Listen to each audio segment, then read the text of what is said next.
এ হলো নেইমার, আর এই random subscriber যদি একে ফুটবলে হারাতে পারে তাহলে আমি ওকে দেব $5 লাখ। বিশ্বের অন্যতম সেরা ফুটবল প্লেয়ার নেইমার একজন ইন্টারন্যাশনাল ফুটবল সুপারস্টার, 28টা চ্যাম্পিয়নশিপের বিজেতা, একটা অলিম্পিক গোল্ড মেডেল, আর এছাড়াও ব্রাজিলের সর্বকালের সব থেকে বেশি গোলদাতা। সে কম্পিট করবে একজন সাধারণ প্লেয়ার হিগোরের সাথে, আর ওরা কম্পিট করবে $5 লাখ জন্য। যদি তুমি যেত এই টাকাটা শুধু তোমার ব্যাংক অ্যাকাউন্টে যাবে, কিন্তু নেইমার জিতলে ওর বেছে নেওয়া যে কোনো চ্যারিটিতে আমি টাকাটা দেবো। বুঝে গেছো? হ্যাঁ বুঝেছি। আমায় ক্ষমা করো, তুমি হেরে যাবে। আরে নেইমার বলছে তুমি হেরে যাবে, তোমার কি এটাই মনে হয়? না, একদমই না। ঠিক আছে, নেইমার এটা থেকে ভয় পাবে না। ওয়াও ওয়াও, ঠিক আছে। প্রতিবারের মতোই এই গেমের নিয়ম খুবই সহজ। আমরা শুরু করব একটা পেনাল্টি শুট আউট দিয়ে। দুজনে স্কোর করলে আমরা 15 পা করে পিছিয়ে যাব। ততক্ষণ আমরা এটা করে যাব যতক্ষণ না একজন স্কোর করে আর একজন মিস করে দেয়। কে প্রথমে শুরু করবে? চলো রক পেপার সিজার শুট। আমি আমি জিতে প্রথম। গেছি। তাহলে নেইমার প্রথমে। এতে পুরো চাপটা আমার উপরেই পড়বে। ইজি। ইজি। ঠিক আছে, আমরা দেখলাম দুজনে স্কোর করলো, কিন্তু এবার আমরা 15 পা পিছিয়ে যাব। ও নেইমার এবার সিরিয়াস হচ্ছে। তোমার এবার ভয় পাওয়া উচিত, ও কিন্তু জুতোর ফিতে বাঁধলো। প্রথম 4টে শট নেইমারের মতো বিখ্যাত ফুটবলার কখনোই মিস করতে পারে না। এতক্ষণ পর্যন্ত দুজনেই খুব সহজেই মারছে। 5 নম্বর শট থেকে নেইমারের সাথে সাধারণ প্লেয়ারের পার্থক্য বোঝা যাচ্ছিল। অফিসিয়ালি দুজনের পক্ষেই চ্যালেঞ্জটা এবার কঠিন হচ্ছে। যতক্ষণ না মিস হচ্ছে ততক্ষণ আমরা পিছবো। এবার তুমি ঠিক আগে আছে? মারো। আমি আগে কোচ মারবো? চায় তুমি প্রথমে শট মারো। ঠিক আছে, মারছি। ও ও, ঠিক আছে, এটা এখনো পর্যন্ত তোমার সবথেকে বাজে শট। এবার নেইমারের পালা।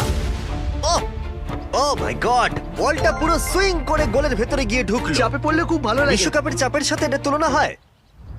না, বিশ্বকাপে আরো বেশি চাপ। দাঁড়াও দাঁড়াও, তুমি শট মারার আগে তুমি $5 লাখ চেকটা ধরো। নিশ্চয়ই। তুমি এটা গোল করলে আর ও মিস করে দিলে এটা তোমার হয়ে যাবে। তুমি নেইমারকে হারাতে পারবে, ঠিক আছে? ভরসা রাখো। ঠিক আছে। ও না, নেইমারকে এটা গোল করতে হবে। যদি ও মিস করে তাহলে তুমি সুযোগ পাবে। মিস করো, মিস করো প্লিজ। দাঁড়াও ভাই, এদিকে একটু সরে এসো। এই গোলটা তবেই কাউন্ট করা হবে যদি এটা বারের মধ্যে লেগে গোলে ঢোকে। না ঢুকলে এটা গোল নয়। নেইমার এতটাই ভালো যে ও বলছে গোলটা তবেই কাউন্ট হবে যদি বলটা বারে লেগে গোলে ঢোকে।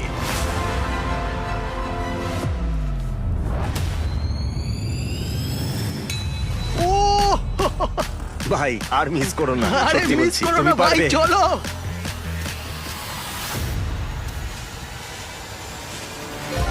ঠিক আছে, ওর ভাগ্য ভালো যে নেইমার ওকে সুযোগ দিচ্ছে। ও নেইমার, ও অপেক্ষা করলো না। ও ও, চ্যালেঞ্জে কে কাউকে সুযোগ দিচ্ছে এটা আমি জীবনে প্রথম দেখলাম। ঠিক আছে, এইবার আমি চাই নেইমার প্রথমে মারুক। সাধারণত নেইমারের বিপক্ষে একজন বিশ্বমানের গোলকিপার গোলের নিচে থাকে, কিন্তু এটা এখন খালি। ও মাই গড, ভাই তোমার জন্য আমার চিন্তা হচ্ছে। এটাই হয়তো শেষ তুমি সুযোগ। শুধু ওই আচ্ছা, ক্যামেরাটাকে টার্গেট করো, ঠিক দেখো আছে। বলটা গোলে নেইমার ঢুকে তোকে যাবে। খেলা ওই শেখাচ্ছে। ক্যামেরাটা। হ্যাঁ। এই তো খুব ভালো, গোল হয়ে যাবে, দেখলে? ও পেরেছে! পেরেছি। আমরা অফিসিয়ালি এখন মিডফিল্ডে আছি। এরকমটাই চলতে থাকবে। রেডি হলি মেরে দাও।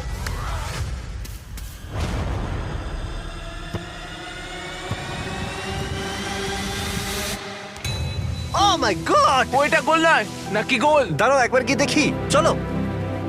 দাঁড়াও দাঁড়াও, এই দেখো, এটা অন দা লাইন আছে। বেশিরভাগটা কিন্তু লাইনের ভেতরে। এটা গোল। না, এটা পুরোটা ঢুকতে হবে। ও তাই নাকি? নেইমার এদিকে এসে দেখে যাও। না না, গোল নয়, গোল নয়। বলটা অন দা লাইন। না, গোল এটা নয়, গোল অন্য হয়নি। লাইন হয় না। বল যদি লাইনে টাচ করে থাকে তাহলে টেকনিক্যালি গোল নয়। আর যেমনটা দেখতে পাচ্ছ এটা অন দা লাইন, তার মানে তুমি স্কোর করে দিলে জিতে গোল যাবে। মারলে জিতে যাবে। মিডফিল্ড থেকে এখন তোমাকে $5 লাখ শট মারতে হবে। হ্যাঁ। ঠিক আছে, মনে রাখো কিন্তু $5 লাখ বাজিতে রয়েছে। ওর জীবনের সব থেকে বড় শট গোট নেইমার দেখছে হিগোর পারে কিনা।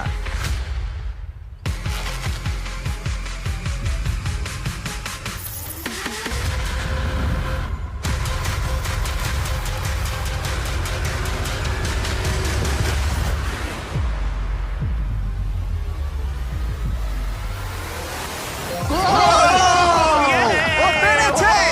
খুব ভালো! আমি পেরেছি। আরে ডলফিন কোত্থেকে এলো? আমি তো বুঝতেই পারছি না। আমি পেরেছি। তুমি পেরেছো ভাই, খুব খুব মিষ্টি। ভালো। এই নাও তোমার $5,00,000। Yes! তুমি জিতে আমি গেছো, খুব পেরেছি! ভালো। পেরেছি, আমি পেরেছি ও, ও, ভাই। ও। হ্যাঁ, হ্যাঁ। এসব কি হচ্ছে? আরে ও কি খেয়ে নিচ্ছে? আমি জানি না কি